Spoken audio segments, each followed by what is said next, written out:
Hello everyone, welcome back to Focus Only Study YouTube channel. आज हम लोग molecular genetics का क्वेश्चन आंसर्स देखने वाले हैं। तो चलिए बिना देरी किए शुरू करते हैं। क्लियर है? पहला क्वेश्चन है, which of the following is called amber. ठीक है, टीजीटी में आया हुआ है, देख रहे हो। हमने बताया था कि जो स्टॉप कोडॉन्स होते हैं, जिसको टर्मिनेशन कोडॉन या नॉनसेंस कोडॉन्स के नाम से भी हम जानते हैं, उनका अलग अलग नाम भी होता है, जैसे कि UAG, UGA, UAA। ठीक है, इन्हें रिस्पेक्टिवली एम्बर, ओपाल और ओकरे कहते हैं। ठीक है, UAG को क्या कहते हैं? एम्बर कहते हैं। UGA को ओपाल कहते हैं और UAA को ओकरे कहते हैं। क्लियर हो गया? तो इसमें हमें टीजीटी में क्या पूछा है कि इसमें से किसको एम्बर कहा जाता है, तो हमारा सही जवाब क्या होगा? Option C. ठीक है, तो ये तो बहुत ही ईजी डायरेक्ट क्वेश्चन है। ठीक है, NCERT से उठाया हुआ। नेक्स्ट है, इन Griffith experiment of transformation virulent strain is called. ठीक है, जो ग्रिफिथ एक्सपेरिमेंट हमने देखा था, ठीक है, तो उसमें कह रहा है कि जो विरुलेंट स्ट्रेन था, ठीक है, तो उसको क्या कहते हैं? विरुलेंट मतलब जो खतरनाक वाला स्ट्रेन था। ठीक है, तो उस स्ट्रेन को हम लोग क्या कहते थे? एस स्ट्रेन कहते थे। ठीक है, एस स्ट्रेन यानी स्मूथ स्ट्रेन। क्यों? क्योंकि इसके पास जो था एक म्यूकस कोटिंग हुआ करता था। ठीक है, तो एस स्ट्रेन क्या होता था? काफ़ी विरुलेंट होता था स्ट्रेन है। अगर यहाँ पे नॉन विरुलेंट स्ट्रेन पूछता तब हमारा आंसर होता है बी यानी आर स्ट्रेन। ठीक है, तो ये उसी का डिटेल दे रखा है। ये एक्सपेरिमेंट क्या है मैंने काफ़ी डिटेल में पढ़ा है, इसको हम रिपीट नहीं करने वाले हैं, हम लोग इसको डायरेक्टली आगे देखेंगे। ठीक है, नेक्स्ट क्वेश्चन कहता है, the genetic code is called degenerate code. ठीक है, अभी हमने प्रीवियस वीडियो में बताया था जेनेटिक कोड के बारे में। ठीक है, उसके कुछ सेलिएंट फीचर्स होते हैं, कैरेक्टरिस्टिक फीचर्स होते हैं। ठीक है, 6-7 फीचर्स होते हैं, उसको आपको ध्यान में रखना होगा। उसी में से एक क्वेश्चन आ रखा है कि जेनेटिक कोड को डीजेनरेट कोड क्यों कहा जाता है। तो देखो, डीजेनरेट कोड हम लोग इसको इसलिए कहते हैं क्योंकि एक से ज़्यादा कोडॉन का सेम मीनिंग होता है। ठीक है, मतलब कि एक से ज़्यादा कोडॉन जो है वो सेम अमीनो एसिड को कोड करता है। ठीक है, जैसे कि एग्जाम्पल के रूप में देखो, जो हमारा U है, ठीक है, और जो हमारा UC है, ठीक है, ये दोनों ही सेम अमीनो एसिड को कोड करता है और उस अमीनो एसिड का नाम है फिनाइल एलानिन। ठीक है, क्लियर हो गया? ये UUC और UU मतलब ट्रिपल U और UUC, ये दोनों जो है फिनाइल एलानिन अमीनो एसिड को कोड करता है। तो दो अलग अलग कोडॉन है लेकिन सेम अमीनो एसिड को कोड कर रहा है, तो हम लोग क्या कहेंगे कि ये डीजेनरेट कोडॉन है। ठीक है, उसी तरह बहुत सारे एग्जांपल्स हैं, जैसे कि हमारा जो ल्यूसीन अमीनो एसिड है वो 6 अलग अलग कोडॉन के द्वारा कोड किया जा सकता है। उसी तरह जो सेरीन अमीनो एसिड है वो 4 अलग अलग अमीनो एसिड के द्वारा कोड किया जाता है। ठीक है, आप लोग को इसको याद नहीं रखना है। ठीक है, ये बस इसमें कैरेक्टरिस्टिक फीचर का मीनिंग पूछ रहा है, इसलिए इसको समझाने के लिए हमने ये एग्जाम्पल दे रखा है। ठीक है, लेकिन आपको याद नहीं करना है कि इतने कौन कौन अमीनो एसिड जो है किसके किसके कोडॉन के द्वारा कोड किया जाता है। ठीक है, याद नहीं, बस हाँ 2-3 इंपॉर्टेंट हैं जो कि काफ़ी रिपीटेड पूछे जाते हैं, तो उसको हम बता देंगे, आप उसको नोट कर लेना और याद कर लेना। ठीक है, बाकी ये तो एग्जाम्पल था समझाने के लिए। नेक्स्ट क्वेश्चन कहता है, which of the following codons usually codes for valine but can also code for formylated methionine as initiated codon. ठीक है, मतलब ऐसा कौन सा कोडॉन है जो कि यूजुअली तो वेलिन अमीनो एसिड के लिए कोड करता है, लेकिन ये ज़रूरत पड़ने पे इनिशिएटेड कोडॉन के रूप में फॉर्मुलेटेड मिथियोनिन को भी कोड करने में सक्षम है। ठीक है, तो इसका सही जवाब होगा ऑप्शन ए GUG। अब देखो, इनिशिएटेड कोडॉन का जो कॉन्सेप्ट है ना, इसका बहुत ही सिंपल कॉन्सेप्ट है, इनिशिएट करना। ठीक है, इस कोडॉन का मतलब होता है कि प्रोसेस को शुरू करना, इनिशिएट करना। तो इनिशिएटर कोडॉन के रूप में जो है मुख्य रूप से AUG कोडॉन का इस्तेमाल किया जाता है। ठीक है, करीब 85% समय जो है वो AUG ही जो है इनिशिएटर यानी स्टार्ट कोडॉन के रूप में काम आता है, लेकिन कभी कभार ज़रूरत ऐसा होता है कि ये AUG अवेलेबल नहीं रहता है, तो उस केस में जो है GUG, ठीक है, जो कि यूजुअली वेलिन अमीनो एसिड को कोड करने का काम करता है, वो भी स्टार्ट कोडॉन के रूप में काम कर सकता है, ठीक है। It can also act as start codon या initiator codon, and it can also code for methionine, formulated methionine, ठीक है। क्लियर हो गया। जो भी स्टार्ट कोडॉन होता है, जो भी इनिशिएटर कोडॉन के रूप में काम करता है, उसका काम होता है कि वो जो है फॉर्मुलेटेड मिथ्योनिन अमीनो एसिड को कोड करे। क्लियर हो गया। तो बस यही सिंपल सा कॉन्सेप्ट था। आगे देखते हैं। देखो नेक्स्ट क्वेश्चन कितना सिंपल है। ये क्या कह रहा है, which of the following is not a termination codon during protein synthesis. हमने बताया था 3 ही टर्मिनेशन कोडॉन होते हैं। कौन कौन, UAA, UAG और UGA, ठीक है, एम्बर, ऑकरे और ओपाल। क्लियर है ना। तो इसमें देख लो कौन सा ऑड वन आउट है। UAG तो होता है, UAA भी होता है, UGA भी होता है, UUU, ट्रिपल UU नहीं होता है। क्यों, अभी हमने बताया था एग्जाम्पल में कि ये जो है फिनाइल एलानिन के रूप में काम करता है, ठीक है। तो ये एक टर्मिनेशन कोडॉन नहीं है, तो ऑप्शन क्या होगा, सिंपल डी होगा इसका सही जवाब, ठीक है। कितना आसान है। नेक्स्ट क्वेश्चन में देखो यही कह रहा है, which of the following codon is not a termination codon, ठीक है। तो इसमें क्या होगा, UAA है, UGA है और UAG भी है, लेकिन ये ऑप्शन डी जो है नहीं होगा, ठीक है। कितना सिंपल है, फटाफट क्वेश्चन बनेंगे। आगे देखते हैं। नेक्स्ट क्वेश्चन क्या कह रहा है, in genetic code a codon represents which of the following DNA segment. तो देखो जेनेटिक कोड में क्या होता है, कोडॉन जो है वो 3 बेसिस का सेट होता है, ठीक है, ऑप्शन बी। और इसमें तो कोई बात है ही नहीं दिमाग लगाने की, ठीक है। कोडॉन जो है वो 3 बेसिस का सेट हो, UUU हो या कोई भी कोडॉन, UAG हो, ठीक है। UAG क्या है, टर्मिनेशन कोडॉन है, ठीक है। आप लोग GUG हो, ठीक है। कोई एक्सेट कोडॉन है जो कि 20 अमीनो एसिड को रिप्रेजेंट करते हैं, वो सभी के सभी सेट ऑफ 3 बेसिस हैं, ठीक है, 3 बेसिस हैं। नेक्स्ट क्वेश्चन है, codon represents a set of 3 basis in DNA segment, option A, ठीक है। क्लियर है, नो प्रॉब्लम एट ऑल। आगे देखते हैं। नेक्स्ट क्वेश्चन है, the tertiary structure of tRNA takes the shape of, ठीक है। तो यहाँ पे हमें ट्रांसफ़र RNA का शेप्स याद रखना है, ठीक है, तभी ये क्वेश्चन बनेगा।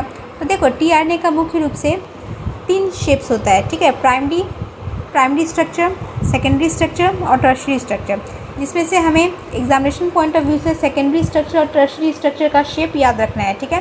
प्राइमरी स्ट्रक्चर में ये काफ़ी इंटैंगल स्टेज में होता है, इसीलिए इसमें जो है हमें tRNA का विजिबल नहीं होता है उतना क्लियरली। लेकिन सेकेंडरी स्ट्रक्चर की अगर बात करें तो इसमें जो है ये सेकेंडरी स्ट्रक्चर में क्लोवर लीफ की तरह देखने में लगता है, ठीक है। तो ये जो हमारा स्ट्रक्चर है, ये पहला वाला, ये पूरा, ये क्या है, क्लोवर लीफ स्ट्रक्चर है, ठीक है। कौन सा स्ट्रक्चर है ये, क्लोवर लीफ स्ट्रक्चर है, दैट इज़ सेकेंड स्ट्रक्चर है, ठीक है, सेकेंडरी स्ट्रक्चर है। ये जो है हमारा सेकेंडरी स्ट्रक्चर ऑफ tRNA है, क्लियर है। और वहीं ये जो स्ट्रक्चर है ये है हमारा L shaped, inverted L shape, ठीक है। आप देख रहे होगा ये जो है देखने में कैसा लग रहा है, इस तरह से उल्टा L लग रहा है ना, उल्टा L। तो ये जो इन्वर्टेड L शेप लग रहा है, ये बेसिकली इसका टर्शियरी स्ट्रक्चर होता है और ये 3D स्ट्रक्चर होता है, ठीक है। ये जो है 3D स्ट्रक्चर होता है और ये इसका 2D स्ट्रक्चर होता है। तो ये भी क्वेश्चन पूछता है कि ये हो गया हमारा क्लोवर लीफ जो है वो 2D स्ट्रक्चर है और ये जो इन्वर्टेड L शेप है वो 3D स्ट्रक्चर है। तो याद रखना, क्लोवर लीफ या 2D स्ट्रक्चर कौन सा हो गया, सेकेंडरी, और इन्वर्टेड L शेप और 3D स्ट्रक्चर ये कौन सा हो गया, इसका टर्शियरी, इसका ये जो है ये टर्शियरी स्ट्रक्चर है, क्लियर है। तो इसका सही जवाब क्या होगा, option D, inverted L shape, चूँकि यहाँ पे टर्शियरी पूछा है। क्लियर हो गया। आगे देखते हैं। नेक्स्ट क्वेश्चन देखते हैं, कहता है एंटीकोडॉन अकर्स इन, एंटीकोडॉन जो है वो कहाँ अकर करता है, किस RNA में। क्या ये DNA में होता है, नहीं, बिल्कुल गलत। क्या ये mRNA में होता है, नहीं। क्या ये rRNA में होता है, नहीं। ये जो है वो tRNA में मौजूद होता है, ठीक है। एंटीकोडॉन जो है वो tRNA में प्रेजेंट होता है। tRNA का जो हमने अभी देखा सेकेंडरी स्ट्रक्चर को क्या कहा गया था, क्लोवर लीफ मॉडल, और टर्शियरी यानी 3D स्ट्रक्चर को कहते थे हम लोग इन्वर्टेड L मॉडल, ठीक है। तो उसी जो क्लोवर लीफ मॉडल को अगर आप डिटेल स्ट्रक्चर में देखोगे, मैग्नीफाई करके देखोगे, तब आपको दिखेगा कि उसमें एक एंटीकोडॉन प्रेजेंट होता है एक एंड पे, ठीक है, जहाँ पे जो है वो हेल्प करता है RNA से प्रोटीन बनने में, ठीक है। वो बेसिकली क्या करता है, डिकोड करता है mRNA को प्रोटीन में, ठीक है। तो ये इसका काम होता है। और बेसिकली tRNA के द्वारा जो है कोडॉन का इन्फॉर्मेशन को प्रोटीन में कन्वर्ट करने का काम किया जाता है, ठीक है। The conversion of codon information into protein, very important. ये जो कोडॉन का इन्फॉर्मेशन है उसको प्रोटीन में ट्रांसफ़र करने का काम कौन करता है, कन्वर्ट करने का काम कौन करता है, तो वो टीआरएनए के द्वारा ही किया जाता है, ठीक है। प्रत्येक टीआरएनए में आप देखोगे कि एक एंटीकोडॉन आर्म है, ठीक है, जो कि बेस पेयर कर रहा है, कॉम्प्लीमेंट्री बेस पेयरिंग करता है किसके साथ, तो कोडॉन के साथ, ठीक है। यानी जैसे कि ये इस स्टेप से है कि एंटीकोडॉन जो है ना वो एक तरह से जो है बेस पेयरिंग कर लेता है किसके साथ, तो कोडॉन के साथ, ठीक है। क्लियर हो गया। कभी कभार तो ऐसा भी देखा गया है कि कुछ एंटीकोडॉन्स के पास जो है कुछ ऐसे मॉडिफाइड यानी स्पेशल बेसिस मौजूद होते हैं जो कि एक से ज़्यादा यानी मल्टीपल कोडॉन्स को भी कोड करने का काम करते हैं, ठीक है। और ये सभी कोडॉन्स जो है वो सेम अमीनो एसिड को कोड कर रहे होते हैं। क्लियर हो गया, ठीक है। आगे देखते हैं। ये देखो यहाँ पे इस वाले स्ट्रक्चर में जो है यहाँ पे आपको दिख रहा होगा ये एंटीकोडॉन है, ठीक है। ये जो एंटीकोडॉन है यहाँ पे कौन सा है, यहाँ पे बेसिस मौजूद है, यहाँ पे जो कोडॉन मौजूद है वो है एंटीकोडॉन में GGC, ठीक है। अब ये GGC जो है वो क्या करेगा, पेयरिंग करेगा कोडॉन के साथ, ठीक है। मानो यहाँ पे CCG है, ठीक है। तो क्या हो गया, यहाँ पे ये कॉम्प्लीमेंट्री बेस पेयरिंग होता है एंटीकोडॉन और कोडॉन के बीच में, ठीक है। तो इस तरह से जो है टीआरएनए अपना फंक्शन कैरी आउट करता है। क्लियर हो गया। मैंने आपको डायग्राम दिखा दिया ताकि आपको याद रखने में आसानी हो सके। नेक्स्ट क्वेश्चन है, the genetic codon for formulated methionine in a bacterium is. अभी हमने बताया कि फॉर्मुलेटेड मिथियोनिन को कोड करने के लिए जो कोडॉन होता है वो होता है AUG। तो इसका सही जवाब क्या होगा, ऑप्शन बी। क्लियर हो गया। और यही AUG जो है वो 85% टाइम जो है वो स्टार्ट कोडॉन या इनिशिएटर कोडॉन के रूप में काम करता है, ठीक है। और रेस्ट 15% समय में जो है वो जो GUG होता है जो कि वैलिन के लिए कोड करता है वो एक स्टार्ट कोडॉन के रूप में काम आता है, ठीक है। तो बेसिकली AUG का ड्यूअल फंक्शन है, दो फंक्शन है। एक तो ये कि ये फॉर्मुलेटेड मिथियोनिन अमीनो एसिड का अमीनो एसिड के लिए कोड कर रहा है, और दूसरा ये कि ये एक स्टार्ट कोडॉन का काम कर रहा है। क्लियर हो गया। तो इसका ड्यूअल फंक्शन है। नेक्स्ट क्वेश्चन देखो, नेक्स्ट क्वेश्चन क्या कह रहा है, nonsense codons are. Nonsense codons जो है वो कौन से होते हैं, अभी हमने कितनी बार हमने देखा है, वो कौन से होते हैं, UAG, ठीक है, UAA और UGA, यानी ऑप्शन सी, ठीक है। तो देखते ही पता चल रहा है।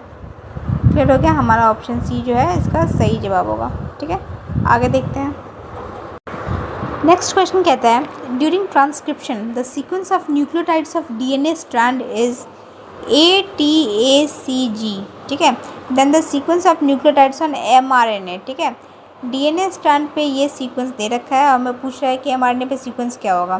तो देखो हमें पता है कि mRNA में क्या होता है कि उसमें जो है 4 बेसेस जो मौजूद होते हैं उसमें से थाइमिन के बदले क्या मौजूद होता है, यूरेसिल प्रेजेंट होता है। बाकी AUCG, ठीक है, बाकी सेम बेसिस होते हैं लेकिन थाइमिन के बदले जो है वो यूरेसिल प्रेजेंट होता है। तो ये एक डिफरेंस होता है। तो बस सिंपल है। इसमें क्या कह रहा है कि DNA में जो सीक्वेंस दे रखा है उसको आप जो है कॉम्प्लीमेंट्री बेस पेयरिंग बना दो। हमें पता है कि प्यूरिन जो है पाइरिमिडिन के साथ हाइड्रोजन बॉन्डिंग करता है, कॉम्प्लीमेंट्री बेस पेयरिंग करता है, यानी किसके साथ, तो यूरेसिल के साथ, ठीक है। उसी तरह थाइमिन जो है वो एडनिन के साथ बेस पेयरिंग बनाएगा, फिर एडनिन जो है यूरेसिल के साथ बेस पेयरिंग बनाएगा। ये जो G है, ठीक है, वो साइटोसिन के साथ बनाएगा, ठीक है। ये जो गुआनिन है वो साइटोसिन के साथ बनाएगा। क्लियर हो गया। तो इस तरह से जो है आप किसी भी, यहाँ तो ATACG दे रखा है लेकिन अगर किसी भी तरह का कोई भी DNA सीक्वेंस दे रखा हो, ठीक है, उसको आप आराम से कॉम्प्लीमेंट्री बेस पेयरिंग मेथड से जो है mRNA के किसी भी सीक्वेंस ऑफ न्यूक्लियोटाइड्स में कन्वर्ट करने में सक्षम हो, ठीक है। क्लियर हो गया। आगे देखते हैं। तो ये बहुत ही इम्पोर्टेंट ईजी क्वेश्चन था। लोग इसको देख के अगर नहीं आएगा तो जल्दबाजी में या तो गलती कर देंगे या फिर स्किप कर देंगे, लेकिन एक बहुत ईजी क्वेश्चन है, मस्ट अटेम्प्टेड, और ये PGT में पूछा हुआ है, ठीक है। तो इसीलिए इम्पोर्टेंट हो जाता है एग्जामिनेशन पॉइंट ऑफ व्यू से।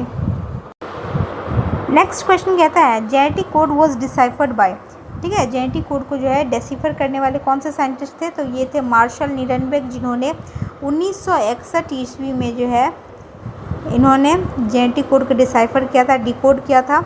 और फिर उसको उन्हें जो है 1968 में नोबेल प्राइज़ से भी सम्मानित किया गया इसी काम के लिए। ठीक है, तो वेरी इंपॉर्टेंट, इस साइंटिस्ट का नाम याद रखना, मार्शल नीडनबर्ग।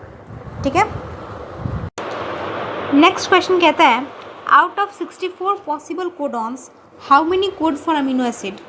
अब देखो 64 पॉसिबल कोडॉन्स में से हम सभी को पता है 3 स्टॉप कोडॉन्स होते हैं जो कि किसी भी अमीनो एसिड के लिए कोड नहीं करते हैं, जिसे कि हम लोग नॉनसेंस कोडॉन्स कहते हैं। ठीक है, इन तीनों को छोड़ दोगे तो 64 माइनस 3 कितना होगा, 64 में से 3 घटा दो तो कितना आएगा 61, यानी ऑप्शन बी हमारा सही जवाब है। 61 कोडॉन्स जो है वो 20 अमीनो एसिड्स के लिए कोड करते हैं, बाकी 3 नहीं करते। ठीक है, तो इसका सही जवाब क्या होगा, ऑप्शन बी।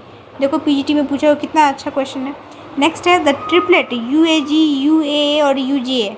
अभी हमने कितने बार, मल्टीपल टाइम्स हमने ये क्वेश्चन अभी तक पढ़ लिया है। ठीक है, तो इसका सही जवाब क्या होगा, इसे क्या कहते हैं, तो जल्दबाजी नहीं करना। देखो इस क्वेश्चन से ये हमें सीख मिलती है कि हमें कोई भी क्वेश्चन में रश नहीं करना चाहिए। क्यों, क्योंकि जल्दबाजी में अगर नॉनसेंस कोडॉन्स लगा दोगे और आगे के ऑप्शंस को ध्यान नहीं दोगे तो इससे आपको लॉस हो सकता है। क्यों, क्योंकि देखो यहाँ पे नॉनसेंस कोडॉन्स तो इसको कहते ही हैं, साथ ही साथ इसको टर्मिनेशन कोडॉन भी तो कहते हैं, है कि नहीं। तो यानी ऑप्शन ए और सी दोनों ही होगा। ठीक है, तो इसमें ऑप्शन ए और सी हमारा दोनों ही आंसर होगा, और ये ऑप्शन बी और डी नहीं होगा। क्लियर है, तो ऑप्शन ए और सी दोनों ही आंसर होगा, क्योंकि नॉनसेंस कोडॉन और टर्मिनेशन कोडॉन, ठीक है, इस दोनों को ही कहा जाता है। क्लियर है, तो ये ट्रिपलेट याद रखना, वेरी इंपॉर्टेंट है। मैंने कहा था ना मल्टीपल टाइम पूछा हुआ है और आगे भी पूछा जाएगा। नेक्स्ट है first artificial gene was synthesised by. अब देखो वहाँ पे हमने अभी देखा मार्शल नीडनबर्ग के बारे में कि उन्होंने जेनेटिक कोड को डिसाइफर करने का काम किया। वहीं यहाँ पे कह रहा है कि पहला आर्टिफिशियल जीन जो है, पहला कृत्रिम जीन जो है वो किसके द्वारा बनाया गया, तो वो है हमारे भारतीय साइंटिस्ट हरगोविंद खुराना। ठीक है, जिन्होंने 1972 में पहला आर्टिफिशियल जीन का सिंथेसिस किया था। ठीक है, और जिसके बाद उन्हें नोबेल प्राइज़ से भी सम्मानित किया गया। क्लियर है, और इसको बेसिकली सिंथेसाइज किया गया कहाँ पे, तो ईस्ट में। ठीक है, पूछ सकता है कि किस ऑर्गेनिज्म में इसको जो है हरगोविंद खुराना ने सिंथेसिस किया था, तो ये है ईस्ट में इन्होंने ऐसा किया था। क्लियर है, तो it was first synthesised in yeast which coded for the enzyme involved in the transfer RNA। ठीक है, तो ये जो ये जी 1972 में, और ये क्वेश्चन भी इंपॉर्टेंट हो जाता है आपके लिए, साइंटिस्ट से जुड़ा हुआ इंपॉर्टेंट हो जाता है। ठीक है, आगे देखते हैं हम। देखो विच of the following is the termination codon, तो हमने देख लिया UGA। ठीक है, नेक्स्ट क्वेश्चन देखते हैं। A nucleic acid sequence that is extended by DNA synthesis is called. ठीक है, उस न्यूक्लिक एसिड सीक्वेंस का नाम बताइए जो कि DNA के बनने के साथ साथ एक्सटेंड होते रहता है, मतलब बढ़ते रहता है। तो इसका सही जवाब होगा आपका लैगिंग स्ट्रैंड, ऑप्शन डी। ठीक है, क्यों लैगिंग स्ट्रैंड होगा, क्योंकि आप सभी को पता है कि लैगिंग स्ट्रैंड पे जो DNA का सिंथेसिस होता है वो कंटिन्यूस नहीं होता है, बल्कि डिसकंटिन्यूस होता है, वो भी टुकड़ों टुकड़ों में, फ्रैगमेंट्स के रूप में, इस तरह से। और इन फ्रैगमेंट्स को क्या कहा जाता है, तो ओकाजाकी फ्रैगमेंट्स। ठीक है, क्लियर हो गया। और एक कंप्लीट DNA फ्रैगमेंट जो है वो केवल लीडिंग स्ट्रैंड पे बनता है, और इस तरह का डिसकंटिन्यूस ओकाजाकी फ्रैगमेंट जो है वो कहाँ बनता है, तो लैगिंग स्ट्रैंड पे बनता है। क्लियर है, जैसे जैसे DNA का सिंथेसिस का प्रोसेस आगे बढ़ता है वैसे वैसे क्या होता है, तो एंजाइम जो है वो RNA प्राइमर को हटाकर DNA न्यूक्लियोटाइड से रिप्लेस करता है, और जो फ्रैगमेंट्स के बीच में ये सब गैप्स हैं वो सभी गैप्स को जो है DNA लाइगेज नामक एंजाइम जो है वो इस तरह से फिल करते जाता है। ठीक है, DNA लाइगेज एंजाइम जो है इन गैप्स को फिल करते जाता है, तब जाके जो है ये कंटिन्यूस एक स्ट्रैंड बन पाता है, जिसको क्या कहते हैं हम लोग, लैगिंग स्ट्रैंड। क्लियर है, तो nucleic acid sequence that is extended by DNA synthesis. ठीक है, DNA सिंथेसिस के द्वारा वो सीक्वेंस जो है वो एक्सटेंड किया जाता है, तो उसका सही जवाब होगा ऑप्शन डी। क्लियर हो गया। नेक्स्ट क्वेश्चन है, इन DNA replication the helix is unwind by the enzyme. ठीक है, DNA रेप्लिकेशन में वो कौन सा एंजाइम है जो कि इस तरीके का जो हेलिक्स रहता है डीएनए का उसको खोलने में हेल्प करता है। तो इसका सही जवाब क्या होगा? इसका सही जवाब होगा और आपका ऑप्शन डी, ठीक है, हेलिकेज एंजाइम। इसको याद कर लो, ठीक है। ये सब जो है ऑलरेडी जो है बहुत ही इम्पोर्टेंट क्वेश्चन हो जाते हैं, हालांकि पूछा हुआ नहीं है लेकिन हो सकता है कि किसी दूसरे क्वेश्चन के फॉर्म में इसको पूछ दे, ठीक है। तो हेलिकेज एंजाइम जो है हेलिक्स को अनविंड करता है, ठीक है, नाम से ही क्लियर है, H for helix, H for helicase, clear हो गया। तो इस तरह से इसको रिलेट करके आप लोग इसको याद कर सकते हो, ठीक है। और यहाँ पे जो है DNA helicases are essential during replication, ठीक है, रेप्लिकेशन के दौरान ये ज़रूरत होता है because they separate double stranded DNA into single strand allowing each strand to be copied, ठीक है। जो डबल स्ट्रैंडेड डीएनए होता है उसको क्या करता है, उसको सेपरेट करके क्या बनाता है, सिंगल स्ट्रैंड बनाता है, ठीक है, और तब जाके ये सिंगल स्ट्रैंड जो है कॉपी होता है, क्लियर हो गया। आगे देखते हैं। नेक्स्ट क्वेश्चन है the process of joining of stretches of functional genes is called as, ठीक है।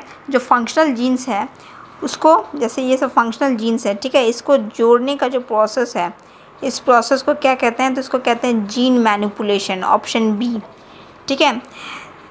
दरअसल होता क्या है इसमें, ये एक काफ़ी लंबा चौड़ा प्रोसेस होता है जीन मैनिपुलेशन या जेनेटिक मैनिपुलेशन, जिसमें कि इन जीन्स को जो है, ठीक है, इन जीन्स को एक प्लांट से दूसरे प्लांट में ट्रांसफ़र करने का काम किया जाता है, ठीक है। सो genetic manipulation is a process of transferring the characters or genes that are desirable from one plant to another plant। दरअसल जीन मैनिपुलेशन के अंतर्गत बहुत सारे अलग अलग छोटे छोटे प्रोसेसेस शामिल होते हैं, जैसे कि इसके अंतर्गत जो है जीन स्प्लाइसिंग होता है, रिकॉम्बिनेंट डीएनए का फॉर्मेशन होता है, उसके बाद मोनोक्लोनल एंटीबॉडीज़ का बनना होता है, और पीसीआर पॉलीमरेज चेन रिएक्शन, ठीक है। ये सभी प्रोसेसेस जो है वो इसी जीन मैनिपुलेशन के अंतर्गत आता है, जिसमें क्या किया जाता है कि छोटे छोटे जो फंक्शनल जीन के स्ट्रेचेस हैं उसको ज्वाइन किया जाता है, और इस पूरे प्रोसेस का नाम क्या दिया जाता है? जीन मैनिपुलेशन, ठीक है। दरअसल ये जो है मुख्य रूप से प्लांट ब्रीडिंग और हाइब्रिड प्लांट बनाने के क्रम में इसको यूज़ किया जाता है। इसीलिए यहाँ पे लिखा है कि ये जेनेटिक मैनिपुलेशन है, ये एक process of transferring characters that are desirable from one plant to another plant है। नेक्स्ट क्वेश्चन है the ultimate proof that DNA is the genetic material came from the experiment of, ठीक है। हमने बहुत सारे एक्सपेरिमेंट देखे साइंटिस्ट के, जैसे कि ग्रिफिथ एक्सपेरिमेंट, हर्शी और चेज एक्सपेरिमेंट, ठीक है। तो उसमें वही कह रहा है कि जो अल्टीमेट प्रूफ आया कि डीएनए ही वास्तव में जेनेटिक मटेरियल है, वो किसके एक्सपेरिमेंट से आया? तो हमने बताया था ये आया था हर्शी और चेज के एक्सपेरिमेंट से, में एक्सपेरिमेंट ने, जिसमें कि उन्होंने बैक्टीरियोफेजेस का यूज़ किया था, और तब उन्होंने जेनेटिक मटेरियल को उसमें इंजेक्ट करा के देखा, और तब देखा कि रिजल्टेंट जो है वो उनका कंक्लूजन यही सामने आया कि डीएनए ही फाइनल में जेनेटिक मटेरियल है, क्लियर है। नेक्स्ट क्वेश्चन कहता है rho factors involved in transcription of DNA of RNA molecule is a, ठीक है। जब ट्रांसक्रिप्शन होता है मतलब डीएनए से आरएनए बनता है, तो उसमें जो रो फैक्टर मौजूद होता है वो क्या होता है, ठीक है, मतलब उसका कॉम्पोजिशन क्या होता है? क्या वो न्यूक्लियोसाइड होता है? नहीं, बिल्कुल नहीं। क्या वो हार्मोन होता है? नहीं। क्या वो मेटालिक आयन होता है? नहीं, वो एक प्रोटीन होता है, ठीक है। ये एक फैक्चुअल क्वेश्चन है, आपको इसको ध्यान रखना होगा कि जो रो फैक्टर इन्वॉल्व होता है ट्रांसक्रिप्शन प्रोसेस में, वो वास्तविक में एक प्रोटीन मॉलिक्यूल होता है, क्लियर है। आगे देखते हैं नेक्स्ट क्वेश्चन।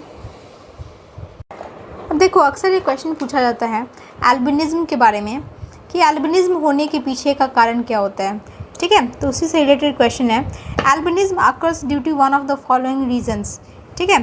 तो देखो, एल्बिनिज्म होने के पीछे बेसिकली दो कारण होता है।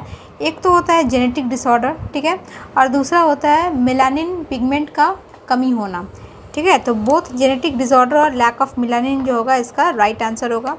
और इस बीमारी में जो है दरअसल जो स्किन कलर है, हेयर कलर है, आई कलर है, वो ना के बराबर होता है, ठीक है, क्योंकि मेलानिन एक ऐसा पिगमेंट है जो कि कलरेशन प्रोवाइड करता है, ठीक है, चाहे वो त्वचा हो, चाहे आँख हो, चाहे बाल हो, इन सभी को कलर प्रोवाइड करने का काम करता है मेलानिन पिगमेंट। और इसी मेलानिन पिगमेंट की कमी हो जाती है इस आनुवांशिक बीमारी में। क्लियर है?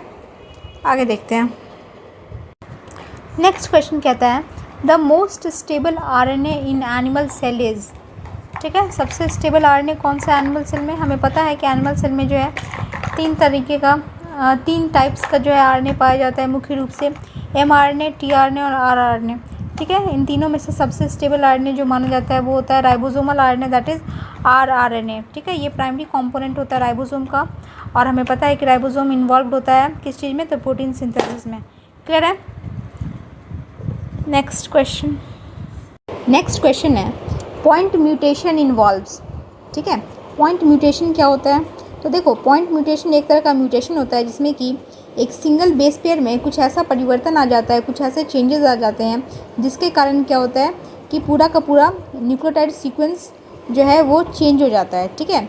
इसमें क्या होता है कि या तो कोई बेस जो है ऐड किया जाता है, या कोई बेस जो है वो डिलीट हो जाता है, या किसी न किसी रूप में जो है वो चेंज होगा, ठीक है। तो इसी को कहते हैं पॉइंट म्यूटेशन।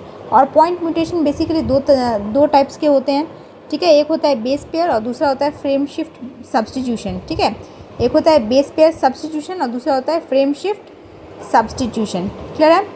पॉइंट म्यूटेशंस जो होते हैं इसके होने के पीछे जो है 2-3 कारण होते हैं। जैसे कि सबसे पहला होता है कि डीएनए रेप्लिकेशन के दौरान बहुत सारा गलतियों का हो जाना, ठीक है। So point mutations are basically the result of mistakes made during the DNA replication, ठीक है।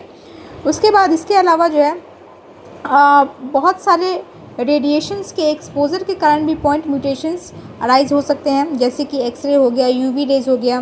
तो इन सब के एक्सपोजर से भी जो है डीएनए में कुछ मॉडिफिकेशन या डीएनए में कुछ परिवर्तन देखने को मिलते हैं, जिसको कि हम पॉइंट म्यूटेशन कहते हैं, ठीक है।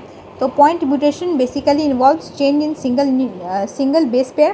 क्लियर हो गया? And it is basically of 2 types. अभी जैसे मैंने बताया, एक हो गया बेस पेयर सब्स्टिट्यूशन और दूसरा हो गया फ्रेम शिफ्ट म्यूटेशन, ठीक है। क्लियर हो गया? इसके बारे में हम थोड़ा एनसीईआरटी से भी जानकारी देख लेते हैं, ठीक है। देखो, अब देखो यहाँ पे एनसीईआरटी की बात करें तो एनसीईआरटी में म्यूटेशन के बारे में क्या क्या हमें बताया गया है, इसके बारे में हम देख लेते हैं। तो इसमें कह रहा है कि ए classical example of point mutation is a change of single base pair in the gene for beta globin chain that results in the change of amino acid residue glutamate to valine, and it results into a disease condition called sickle cell anemia। कह रहा है कि point mutation का जो एक classical example हमें देखने को मिलता है वो है सिकल सेल एनीमिया का, ठीक है।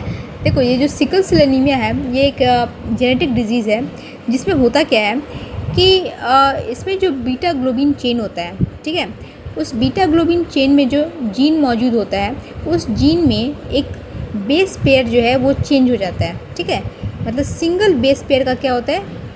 चेंजिंग हो जाता है, जिसके कारण क्या होता है, उस बेस पेयर के चेंज होने के कारण क्या होता है कि जो ओरिजिनली वो जिस अमीनो एसिड को कोड करता, ओरिजिनली वो ग्लूटामेट को कोड करता, ठीक है, वो कोड ना करके वो वेलिन को कोड कर जाता है, ठीक है। देखो, नॉर्मल हीमोग्लोबिन जो होता है उसको हम लोग कहते हैं HbA, ठीक है। ये बेसिकली HbA जीन हो गया, ठीक है, एक नॉर्मल हीमोग्लोबिन का। तो नॉर्मल हीमोग्लोबिन में जो हमें डीएनए सीक्वेंस देखने को मिलता है वो होता है ये वाला, ठीक है। उसी तरह से mRNA सीक्वेंस जो हमें देखने को मिलेगा वो होगा ये वाला, ठीक है। उसी तरह ये क्या हो जाएगा, हमारा अमीनो एसिड का सीक्वेंस हो जाएगा। क्लियर है? तो ये तो तीनों केस हो गए किसका? तो नॉर्मल डीएनए का, normal DNA sequence in haemoglobin. Clear है? जिसको कि हम लोग कहते हैं HbA। लेकिन जब इसी में म्यूटेशन हो जाता है तो उस म्यूटेटेड हीमोग्लोबिन यानी उस एबनॉर्मल हीमोग्लोबिन को हम लोग कहते हैं HbS, ठीक है। HbS में इस तरह का जो है हमें डीएनए सीक्वेंस देखने को मिलता है, ठीक है। अब आप वीडियो को पॉज करके आप लोग इसको ध्यान से गौर से देखना, तो आपको देखने को मिलेगा कि ऊपर वाले में जो डीएनए सीक्वेंस था उसमें और इसमें क्या परिवर्तन है, क्या चेंजेस है। तो देखो, ऊपर में भी TGA है, नीचे में भी ये TGA है, ठीक है। क्लियर है?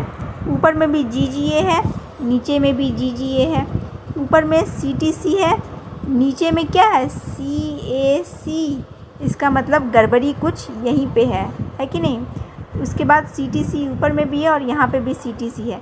इससे हमें क्या पता चला कि गड़बड़ी जो है वो थर्ड रो में है। क्लियर है, क्लियर हो गया। थर्ड रो में भी जो सेकंड बेस पेयर है उसमें है। ठीक है, तो अगर काउंट करोगे तो 1 2 3 4 5 6 7 8। ठीक है, तो यहाँ जो है इस वाले में जो है इस वाले में कहीं ना कहीं हमें क्या मिलेगा, तो गड़बड़ी देखने को मिलेगा। ठीक है, उसी तरह से mRNA सीक्वेंस भी आप लोग देखोगे तो ऊपर में ACU है, यहाँ पे भी ACU है, ऊपर में CCU है, यहाँ पे भी CCU है, तीसरे वाले में GAG है। ठीक है, यहाँ पे क्या है GUG है। इसका मतलब गड़बड़ी कहाँ है, इसी में जो हम लोगों ने अभी यहाँ पे मार्क करा है। ठीक है, यानी गड़बड़ी जो है वो बिल्कुल 100% यहीं पे है।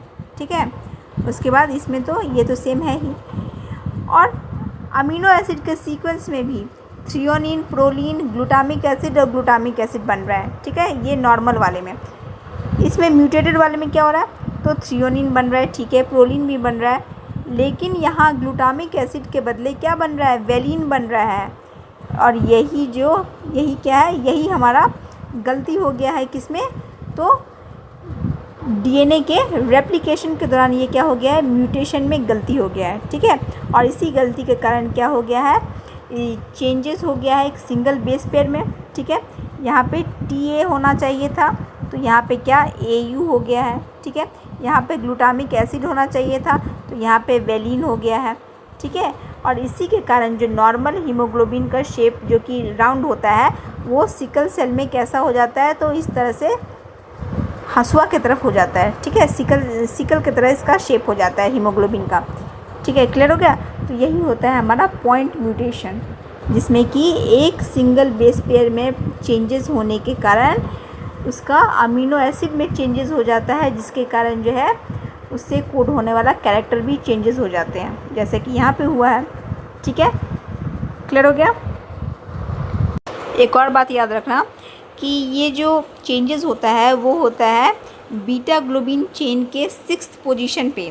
ठीक है, बीटा ग्लोबिन चेन के 6th पोजीशन पे ये जो होता है वो चेंजेस देखने को मिलता है।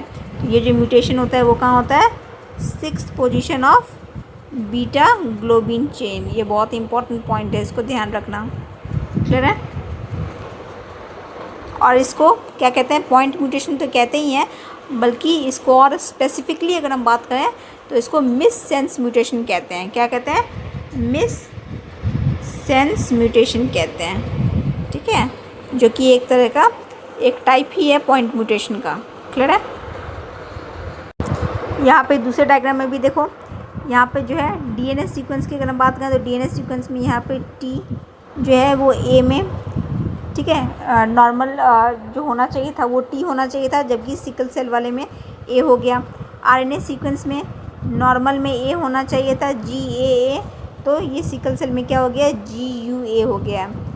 ठीक है, तो यहाँ पे भी चेंजेस हो गया। यहाँ पे अमीनो एसिड कौन सा कोड होना चाहिए था, तो ग्लूटामिक एसिड, जबकि यहाँ पे सिकल सेल में कौन सा कोड हो रहा है, वेलिन हो रहा है।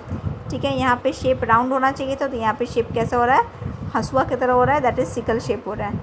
क्लियर हो गया। यानी ये जो है पॉइंट म्यूटेशन का बहुत ही बेहतरीन एग्जांपल है, जिसमें कि सिंगल बेस पेयर चेंज होने से अमीनो एसिड का चेंजेस हो रहा है और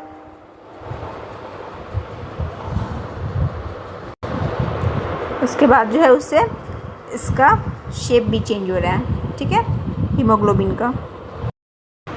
अब देखो यहाँ पे ये एग्जांपल दे रखा है कि 3 लेटर के तरह जो है, जो कि जेनेटिक कोड का पैटर्न होता है। ठीक है, इसी तरह जो है वर्ड दे रखा है और सभी वर्ड से जो एक सेंटेंस बनाया है, जैसे कि राम हैज़ रेड कैप।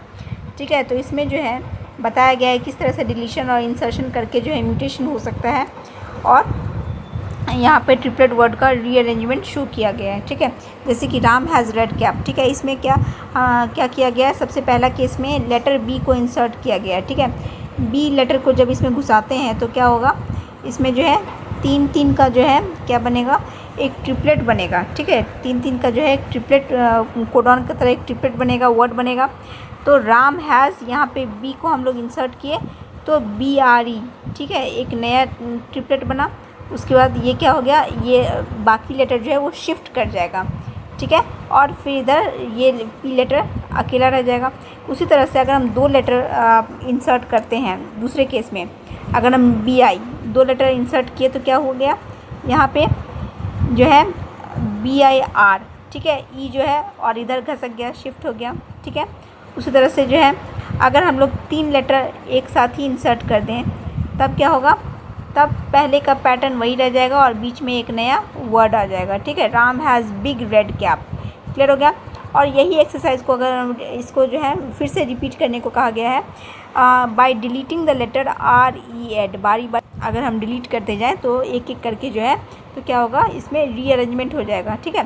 कहने का मतलब यही है कि अगर हम किसी भी 1 या 2 बेसिस को इंसर्ट करते हैं या डिलीट करते हैं तो उससे क्या होता है कि रीडिंग फ्रेम जो है ना वो चेंज हो जाता है from the point of insertion or deletion.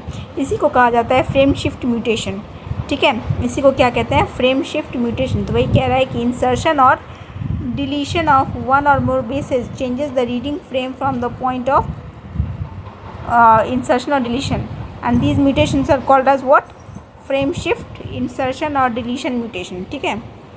इसी को क्या कहते हैं, फ्रेम शिफ्ट, इंसर्शन या डिलीशन म्यूटेशन, ठीक है। तो इतना ही बस याद रखना है, और ये तो बस समझने के लिए एग्जांपल था, वैसे एग्जामिनेशन पॉइंट से इसका कोई भी मतलब नहीं है, ठीक है। नेक्स्ट क्वेश्चन कहता है which of the following process in splicing converts pre mRNA into mature mRNA, ठीक है। कह रहा है कि कौन सा प्रोसेस में जो है प्री mRNA से मैच्योर mRNA में कन्वर्जन होता है, ठीक है। तो देखो, दरअसल स्प्लाइसिंग प्रोसेस में होता क्या है कि प्री mRNA में तो इंट्रॉन्स और एक्सॉन्स दोनों ही प्रेजेंट होते हैं, ठीक है। और इंट्रॉन्स जो होते हैं वो नॉन कोडिंग सीक्वेंस होता है और एक्सॉन्स जो होते हैं वो कोडिंग सीक्वेंस होते हैं, ठीक है। तो बेसिकली स्प्लाइसिंग प्रोसेस में क्या होता है ना, थोड़ा सा इसमें कटिंग छटिंग होता है, मतलब कि ये जो पूरा mRNA प्री mRNA का सीक्वेंस होता है उसमें से जो है जो नॉन कोडिंग सीक्वेंस होता है, दैट मीन्स जो इंट्रॉन्स होते हैं उसको रिमूव कर दिया जाता है, और जो कोडिंग सीक्वेंस एक्सॉन्स होते हैं उसको आपस में एक दूसरे के साथ जोड़ दिया जाता है, ठीक है। तो इसके बाद ही जो है वो प्री mRNA जो है यानी इमेच्योर mRNA जो है वो मैच्योर mRNA में कन्वर्ट हो पाता है। तो यही ऑल ओवर जो है ये इसका प्रोसेस होता है। तो वही कह रहा है कि इसमें से कौन सा प्रोसेस स्प्लाइसिंग के दौरान होता है जिससे कि प्री mRNA मैच्योर mRNA में कन्वर्ट होता है। तो ऑप्शन बी इसका सही जवाब होगा, that means stitching of exons together and excising, that means removal of introns, clear है। नेक्स्ट क्वेश्चन कहता है, नेक्स्ट क्वेश्चन है the entire collection of expressed protein in an organism is known as. तो देखो, जब भी entire collection of expressed protein की बात करें तो P फॉर प्रोटीन और P फॉर प्रोटियोम, ठीक है, P फॉर प्रोटीन और P फॉर प्रोटियोम, यानी ये इसका सही आंसर होगा ऑप्शन बी, ठीक है। वहीं अगर full range of mRNA molecules के एक्सप्रेशन की बात करें तो होगा हमारा आंसर ट्रांसक्रिप्टोम, ठीक है। देखो, ट्रांसक्रिप्टोम क्या कह रहा है, transcriptome is the full range of mRNA molecule. तो बात हो जब mRNA मॉलिक्यूल के एक्सप्रेशन की तो आंसर क्या होगा, ट्रांसक्रिप्टोन।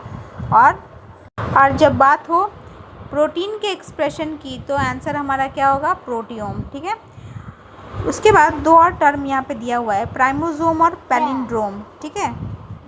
नेक्स्ट टर्म जो है वो है प्राइमोसोम, ठीक है। प्राइमोसोम बेसिकली एक प्रोटीन कम्प्लेक्स होता है जो कि रिस्पॉन्सिबल होता है आरएनए प्राइमर्स के क्रिएशन के लिए, ठीक है, आरएनए प्राइमर्स को बनाने के लिए on single stranded DNA during DNA replication. जब मैंने बताया था इस तरह से जो वाई शेप्ड फॉर्क बनता है, ठीक है, डीएनए रेप्लिकेशन के दौरान, और तब जब यहाँ पे क्या होता है, एक लीडिंग स्ट्रैंड होता है, ठीक है, और एक लैगिंग स्ट्रैंड होता है इस तरह से, ठीक है, जिसको ओकाज़की फ्रैगमेंट्स कहते हैं। और मैंने बताया था ये जो ओकाज़की फ्रैगमेंट्स होते हैं वो बेसिकली आरएनए प्राइमर्स की मदद से जो है वो क्या करते हैं, डीएनए रेप्लिकेशन करते हैं, ठीक है, आरएनए प्राइमर्स की मदद से डीएनए रेप्लिकेशन करते हैं। उसके बाद फिर एंजाइम होता है डीएनए लाइगेज जो कि इसको आपस में जोड़ के एक कंटिन्यूस स्ट्रैंड बनाया जाता है, ठीक है। तो वही आरएनए प्राइमर्स के फॉर्मेशन में जो हेल्प करता है वो है हमारा प्राइमोसोम, तो प्राइमोसोम जो है बेसिकली रिस्पॉन्सिबल है for creating RNA primers. Clear है। नेक्स्ट जो टर्म है वो है पैलिंड्रोम। पैलिंड्रोम जो होता है बेसिकली एक ऐसा डीएनए और आरएनए सीक्वेंस होता है that reads the same in both direction, मतलब जिसको आगे से पीछे से पढ़ो तो वो सेम ही जो है वो सेम ही टर्म लगे।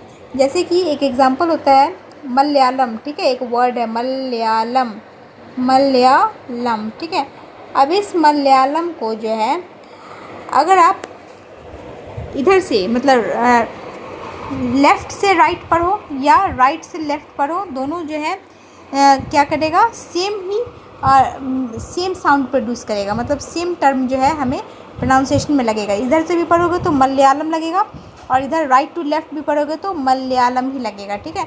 तो इस तरह का जो आरएनए और डीएनए सीक्वेंस होता है जो कि दोनों डायरेक्शन में, चाहे राइट टू लेफ़्ट या लेफ़्ट टू राइट, ठीक है, पढ़ा जाए तो वो सेम रीड करे, उसे क्या कहा जाता है, पैलिंड्रोमिक सीक्वेंस कहा जाता है। क्लियर है।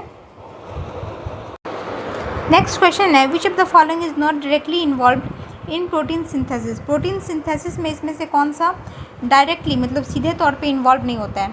तो देखो सबसे पहला ऑप्शन है tRNA, that is transfer RNA. तो हमें पता है कि ट्रांसफ़र आरएनए का फंक्शन है कि वो क्या करता है, वो डिकोड करता है जेनेटिक कोड को, ठीक है, present in mRNA and deliver amino acids to ribosomes. तो इसका बेसिकली डुअल फंक्शंस होता है। प्रोटीन सिंथेसिस में भी ये हेल्प करता है, मतलब अमीनो एसिड्स को डिलीवर करता है राइबोसोम्स को, और दूसरी तरफ से जो है वो जेनेटिक कोड को भी डिकोडिंग में हेल्प करता है, ठीक है, जो कि एमआरएनए सीक्वेंस में प्रेजेंट होता है। तो ये तो इन्वॉल्व है भाई, ठीक है। ऑप्शन बी क्या कह रहा है, एमआरएनए तो बिल्कुल इन्वॉल्व होता है क्योंकि ये तो कैरी ही कर रहा होता है अमीनो एसिड सीक्वेंस, ठीक है, और उसी अमीनो एसिड सीक्वेंस से फिर प्रोटीन का सिंथेसिस होता है। क्लियर है। तो ये भी है। फिर है ऑप्शन डी आरआरएनए। तो आरआरएनए यानी राइबोसोमल आरएनए तो है ही, क्योंकि ये जो है राइबोसोम्स में प्रेजेंट होता है और ये बेसिकली लिंक करने का काम करता है, अमीनो एसिड्स को एक साथ लिंक करता है, तब जाके जो है प्रोटीन का सिंथेसिस होता है।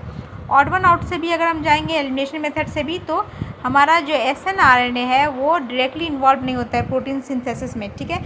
और वैसे भी अगर कॉमन सेंस भी लगाओगे तो वैसे भी तुमको आंसर मिल जाएगा, क्योंकि मुख्य रूप से हम 3 तरह का आरएनए जो पढ़ते हैं, टीआरएनए, एमआरएनए और आरआरएनए, उसमें SNRNA का तो कहीं डिस्कशन होता नहीं है, ठीक है। तो ये भी कम सुना लगता है कि नहीं। तो वास्तव में SNRNA है क्या। SNRNA बेसिकली क्या होता है, ये इसको कहते हैं स्मॉल न्यूक्लियर आरएनए, ठीक है। SNRNA are basically small nuclear RNA, और इसका फंक्शन होता है स्प्लाइसिंग प्रोसेस में। स्प्लाइसिंग प्रोसेस में क्या होता है कि अभी मैंने बताया जब प्री एमआरएनए, ठीक है, प्री एमआरएनए यानी इमेच्योर एमआरएनए से जब मेच्योर आरएनए बनता है, ठीक है, उस बीच में क्या होता है, स्प्लाइसिंग प्रोसेस होता है। स्प्लाइसिंग प्रोसेस में क्या होता है कि इंट्रॉन्स को हटा दिया जाता है और एक्सॉन्स को जो है एक सीधे सीक्वेंस में इसको जोड़ दिया जाता है। बीच बीच में जो इंट्रॉन्स होते हैं ना, उसको क्या कर दिया जाता है, हटा दिया जाता है, और क्या किया जाता है, एक्सॉन्स को सीधे सीक्वेंस में जोड़ दिया जाता है। क्लियर है। तो इसको कहते हैं स्प्लाइसिंग प्रोसेस। और इसी स्प्लाइसिंग प्रोसेस में जो है ये SNRNA या स्मॉल न्यूक्लियर आरएनए हेल्पफुल होता है। क्लियर है, क्योंकि ये कैटलाइज करने का काम करता है उस पूरे प्रोसेस को। क्लियर हो गया। तो इसका प्रोटीन सिंथेसिस में कोई डायरेक्ट रोल नहीं होता है। नेक्स्ट है, देखो नेक्स्ट क्वेश्चन कहता है with in a gene Recon is a unit of. देखो रेकॉन जो होता है बेसिकली ये एक फैक्चुअल क्वेश्चन है, याद रख लो। रेकॉन एक यूनिट होता है रिकॉम्बिनेशन का, ठीक है। इसको आप याद कर सकते हो, R फॉर रेकॉन और R फॉर रिकॉम्बिनेशन, ठीक है। क्लियर है। तो रिकॉम्बिनेशन प्रोसेस जो होता है वो बेसिकली हमें बायोटेक्नोलॉजी में पढ़ना है, जिसमें कि एक रिकॉम्बिनेंट डीएनए बनाया जाता है 2 डीएनए को यूज़ करके, ठीक है। सो 2 डीएनए, 2 अलग अलग कैरेक्टर्स वाले डीएनए को हम लोग लेते हैं और दोनों को जब हम लोग मिला देते हैं तब एक रिकॉम्बिनेंट डीएनए का फॉर्मेशन होता है। और ये रिकॉम्बिनेंट डीएनए को आप एक जनरल और कॉमन सेंस भाषा में समझ सकते हो, हाइब्रिड डीएनए, ठीक है। तो उसी में जो है रेकॉन जो होता है एक यूनिट की तरह काम करता है। और बेसिकली ये एक ऐसा रीजन होता है जीन में जहाँ पे कोई क्रॉसिंग ओवर प्रेजेंट नहीं होता है, ठीक है। तो it is basically a part or segment of the present cistron sequence.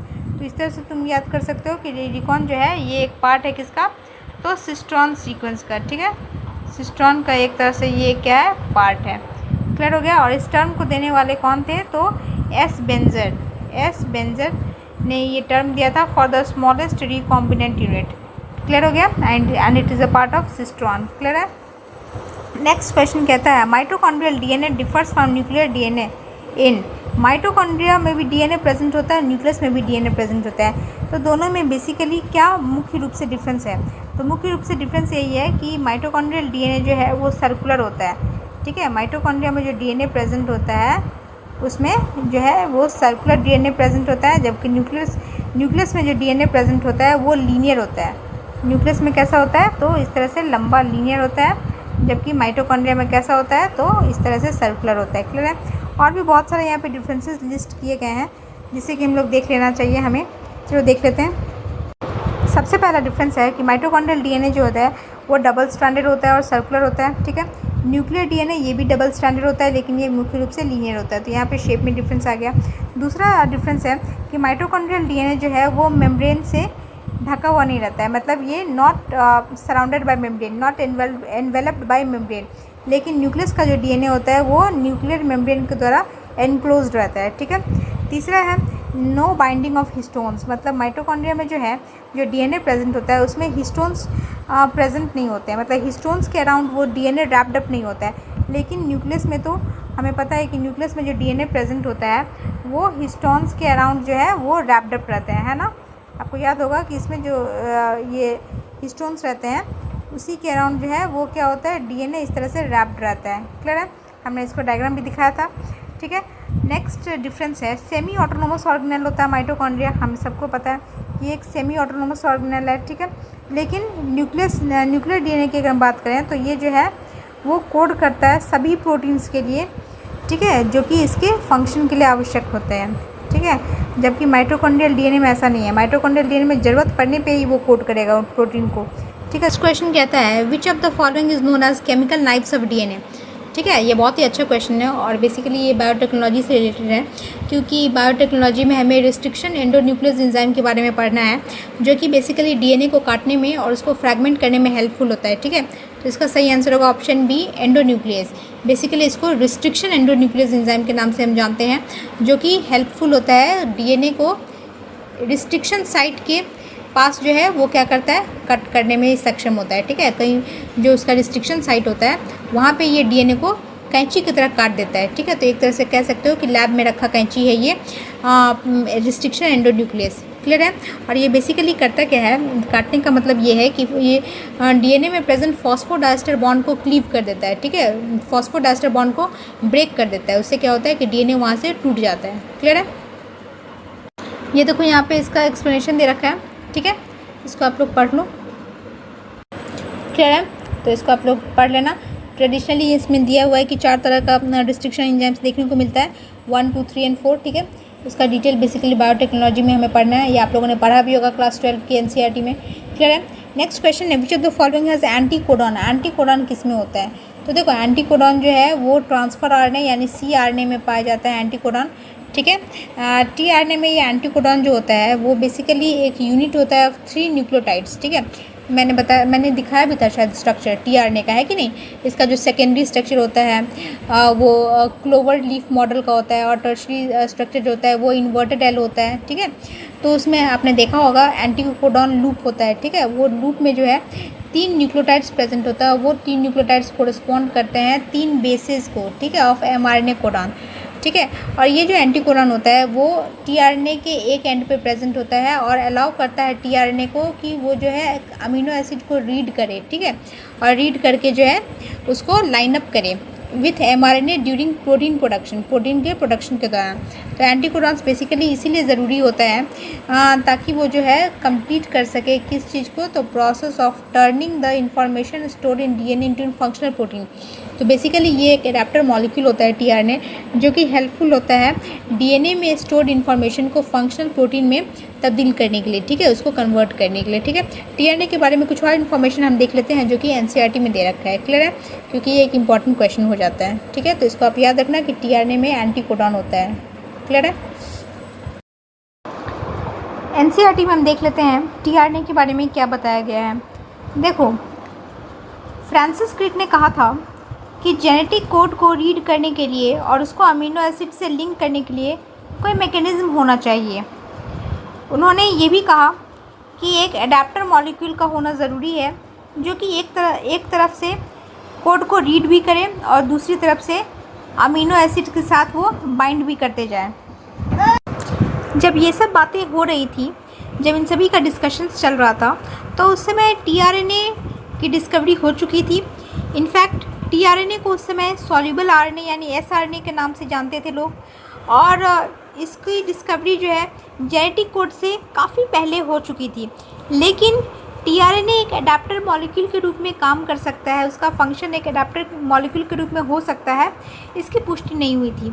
ठीक है, तो इसकी पुष्टि काफ़ी बाद में हुई, जब टीआरएनए के स्ट्रक्चर्स को डिकोड किया गया, जब इसके स्ट्रक्चर्स को और ज़्यादा गहराई से लोगों ने देखा, जाना और उसको समझा, तो पता चला कि टीआरएनए में एक एंटीकोडॉन लूप होता है, और ये जो एंटीकोडॉन लूप होता है उसमें बेसिस जो होते हैं वो कॉम्प्लीमेंट्री होते हैं टू द कोड। ठीक है, और सिर्फ इतना ही नहीं बल्कि इसके पास जो है एक अमीनो एसिड एक्सेप्टर एंड भी होता है। मतलब टीआरएनए के स्ट्रक्चर को जब लोगों ने ध्यान से समझा तो पता चला कि हाँ, टीआरएनए में जो है वो 2 एंड मौजूद होते हैं, जिसके बारे में फ्रांसिस क्रिक ने बात कही थी। एक तरफ से जो है इसके पास एंटीकोडॉन लूप होता है जो कि कोड को आराम से रीड कर सकता है, क्योंकि इसके पास कॉम्प्लीमेंट्री बेस पेयरिंग के लिए जो है वो सभी बेसिस मौजूद होते हैं जो कि कोड पे कॉम्प्लीमेंट्री बेस पेयरिंग बना सके। और दूसरी तरफ जो है ये अमीनो एसिड को एक्सेप्ट करने का भी क्षमता रखता है। ठीक है, तो एक तरह से वो अमीनो एसिड के साथ बाइंड करेगा और दूसरी तरफ से वो कोड को रीड करते जाएगा। ठीक है, तो इस तरह से ये एक एडाप्टर मॉलिक्यूल के रूप में काम करने के लिए पूरी तरह से सक्षम है। ठीक है, तब से जो है टीआरएनए को एक एडाप्टर मॉलिक्यूल का रूप में दर्जा दिया गया। क्लियर है, तो इस तरह से आप देख सकते हो कि यहाँ पे जो डायग्राम दे रखा है उसमें ये दिख रहा है कि किस तरह से जो है ये जो टीआरएनए है इसमें एक एंटीकोडॉन लूप होता है, और ये जो एंटीकोडॉन लूप है वो एमआरएनए के सीक्वेंसेस के साथ जो है कॉम्प्लीमेंट्री बेस पेयरिंग करने में सक्षम है।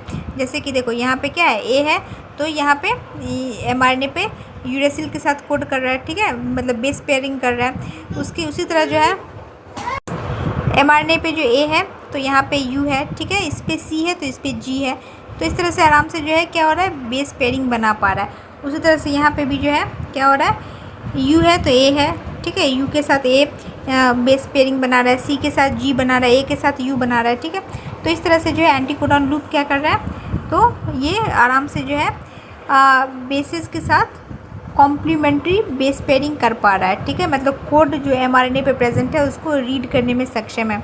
वहीं दूसरी तरफ से जो है ये अमीनो एसिड को जो है लिंक करने में भी सक्षम है। मतलब एक तरफ से तो ये एंटीकोडॉन एंड पे बेसिस को रीड कर रहा है, कोडॉन को रीड कर रहा है, दूसरी तरफ से जो है ये अमीनो एसिड्स को लिंक भी कर रहा है। हाँ, लेकिन यहाँ पे आप लोग देख रहे होंगे कि यहाँ पे सेरीन अमीनो एसिड है तो यहीं पे ये टायरोसिन अमीनो एसिड है। मतलब क्या कि प्रत्येक अमीनो एसिड के लिए एक स्पेसिफिक टीआरएनए मौजूद होता है। ठीक है, ऐसा नहीं है कि सभी अमीनो एसिड के लिए एक ही तरह का टीआरएनए प्रेजेंट होता है। ठीक है, तो ये पॉइंट भी बहुत ही इंपॉर्टेंट हो जाता है कि for tRNA are specific for each amino acid. Clear है, सिर्फ इतना ही नहीं, इनिशिएशन करने के लिए भी एक स्पेसिफिक टीआरएनए होता है जिसको कहते हैं इनिशिएटर टीआरएनए।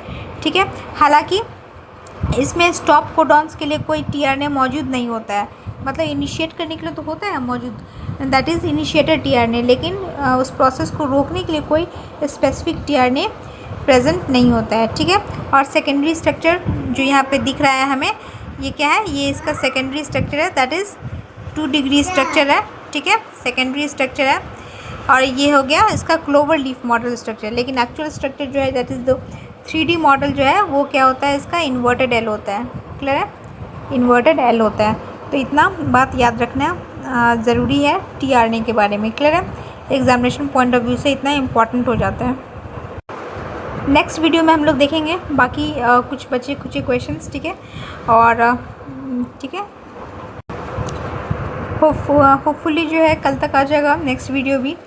ठीक है, एक्चुअली मेरी तबीयत बीच में ठीक नहीं रह रही है, इसीलिए इतना ज़्यादा लंबा गैप हो गया। ठीक है, माफ़ कीजिए इसके लिए। कोशिश करेंगे कि हम रेगुलर वीडियोस बनाएं। ठीक है, तो all the best to all the aspirants, thank you so much. मिलते हैं नेक्स्ट वीडियो में।